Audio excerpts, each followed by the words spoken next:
Hi friends, ഇന്ന് നമുക്ക് ഒരു ചോക്ലേറ്റ് കേക്ക് തയ്യാറാക്കിയെടുക്കാം. അതിന് ഞാനിവിടെ കേക്ക് ഫ്ലോർ ആണ് എടുത്തിരിക്കുന്നത്. ഇത് ഞാൻ വീട്ടിൽ തന്നെ തയ്യാറാക്കിയെടുത്തതാണ്.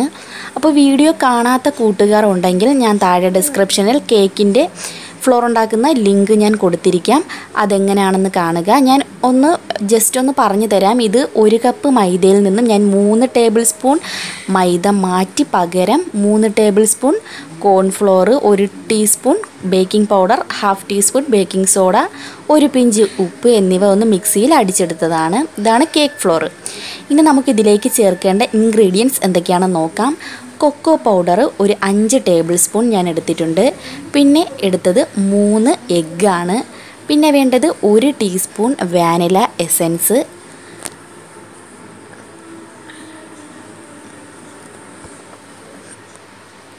ഒരു കപ്പ് പഞ്ചസാര പൊടിച്ച് എടുത്തത്. പിന്നെ വേണ്ടത് വെജിറ്റബിൾ ഓയിൽ. ഞാനിവിടെ ഒരു 1/2 കപ്പ് വെജിറ്റബിൾ ഓയിലാണ് എടുത്തിരിക്കുന്നത്. ഞാൻ സൺഫ്ലവർ ഓയിലാണ് ഇവിടെ യൂസ് ചെയ്തിരിക്കുന്നത്. അപ്പോൾ നമുക്ക് ഇത് എങ്ങനെയാണെന്ന് നോക്കാം. ആദ്യം നമുക്ക് നമ്മുടെ കേക്ക് ഫ്ലോറിലേക്ക് 5 ടീസ്പൂൺ കൊക്കോ പൗഡർ ചേർത്ത് നന്നായിട്ടൊന്ന് മിക്സ് ചെയ്യാം.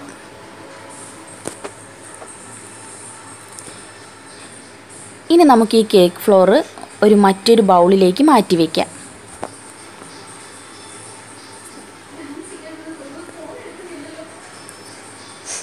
ഇനി നമുക്ക് നമ്മുടെ 3 മുട്ട നന്നായിട്ടൊന്ന് ബീറ്റ് ചെയ്യണം. അതിന് മുമ്പ് ഞാൻ ഇഡലി തട്ടിലാണ് ഇത് ബേക്ക് ചെയ്യുന്നത്. അതൊന്ന് പ്രീഹീറ്റ് ചെയ്യാൻ വയ്ക്കാം. മീഡിയം ഫ്ലെയിമിട്ട് പ്രീഹീറ്റ് ചെയ്യാൻ വയ്ക്കുക.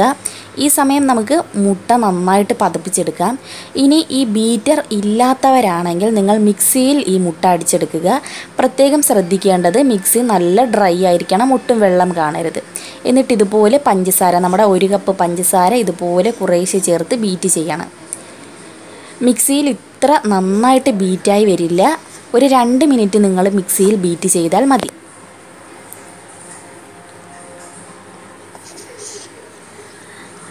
ഇനി നമുക്കിതിലേക്ക് വെജിറ്റബിൾ ഓയിൽ ഒഴിക്കാം. മിക്സിയിൽ ചെയ്യുന്നവർ നമ്മുടെ ഈ എഗ്ഗ് മറ്റൊരു ബൗളിലോട്ടാക്കിയിട്ട് വെജിറ്റബിൾ ഓയിൽ ഒഴിച്ചു കൊടുക്കുക. പിന്നെ വാനില എസൻസ് ഒഴിക്കുക.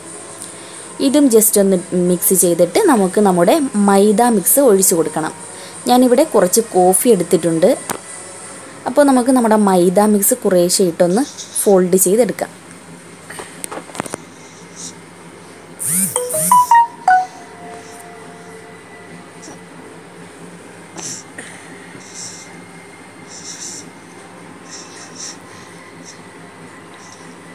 ഇനി നമുക്ക് 1 ടീസ്പൂൺ കോഫി കൂടി ഒഴിച്ചു കൊടുക്കാം. ഈ കോഫി ഒഴിക്കുന്നത് നല്ല ഫ്ലേവർ കിട്ടാനും നല്ല ടേസ്റ്റ് കിട്ടാനും ഒക്കെ വേണ്ടിയിട്ടാണ്.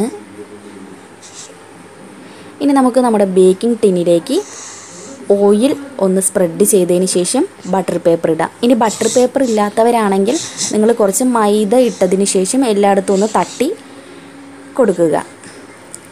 ഇനി നമുക്കിത് ബേക്ക് ചെയ്യാൻ വെക്കാം. ഏകദേശം ഒരു 25 മിനിറ്റ് വെച്ചാൽ മതി. നമുക്ക് ഇതുപോലെ ഇഡലിത്തട്ടിൽ ഉപ്പിട്ട് വെക്കാം. ഈ ഉപ്പ് ഞാൻ നേരത്തെ കേക്കൊക്കെ തയ്യാറാക്കിയപ്പോൾ ഉപയോഗിച്ചിരുന്ന ഉപ്പാണ്. ഇനി നമുക്ക് നമ്മുടെ ഇഡലിത്തട്ട് നന്നായിട്ട് അടച്ച് വയ്ക്കാം. നന്നായിട്ട് തീ കുറച്ച് തന്നെ വയ്ക്കുക. അപ്പോൾ 25 മിനിറ്റ്, കറക്റ്റ് 25 മിനിറ്റ് കൊണ്ട് തന്നെ ബേക്കായി വന്നിട്ടുണ്ട്. ഇനി നമുക്ക് ഇത് നന്നായിട്ട് തണുക്കുന്നത് വരെ വെയിറ്റ് ചെയ്യാം.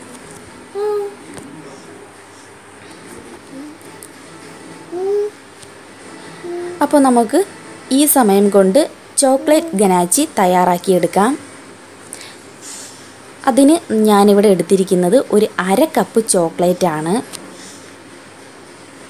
പല വിധത്തിലും നമുക്ക് ചോക്ലേറ്റ് ഫ്രോസ്റ്റിംഗ് തയ്യാറാക്കിയെടുക്കാം. ഞാനിവിടെ ഗനാച്ചിയാണ് ഉപയോഗിക്കുന്നത്. 1 ടേബിൾ സ്പൂൺ പാലും അതുപോലെ 1 ടേബിൾ സ്പൂൺ ബട്ടറും ചേർത്ത് നമുക്ക് ഡബിൾ ബോയിൽ ചെയ്തെടുക്കണം.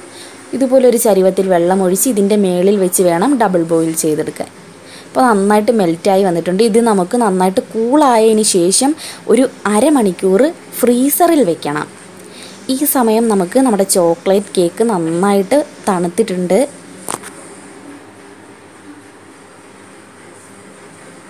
ഇനി നമുക്ക് ഈ മുകളിൻ്റെ കുറച്ച് ഭാഗം കട്ട് ചെയ്ത് കളയാം.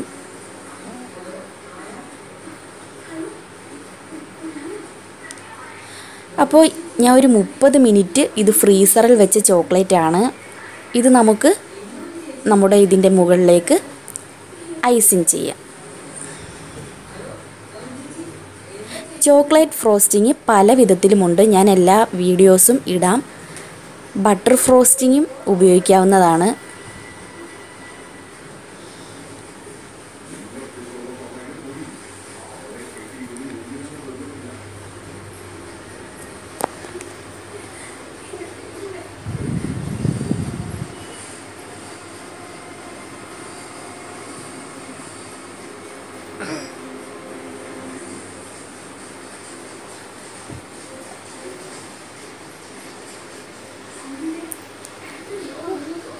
ഇനി നമുക്കിതിലേക്ക് കുറച്ച് ചോക്ലേറ്റ് സിറപ്പ് കൂടി ഒഴിച്ചു കൊടുക്കാം.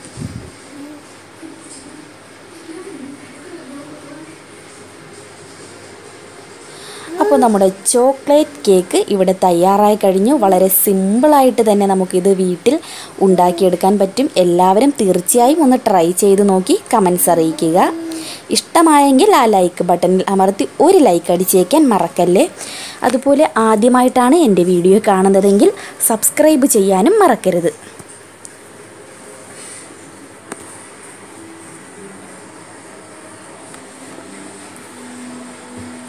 അപ്പോൾ നമുക്ക് ഈ കേക്ക് ഒന്ന് കട്ട് ചെയ്തുകൂടി ഞാൻ കാണിച്ചു തരാം.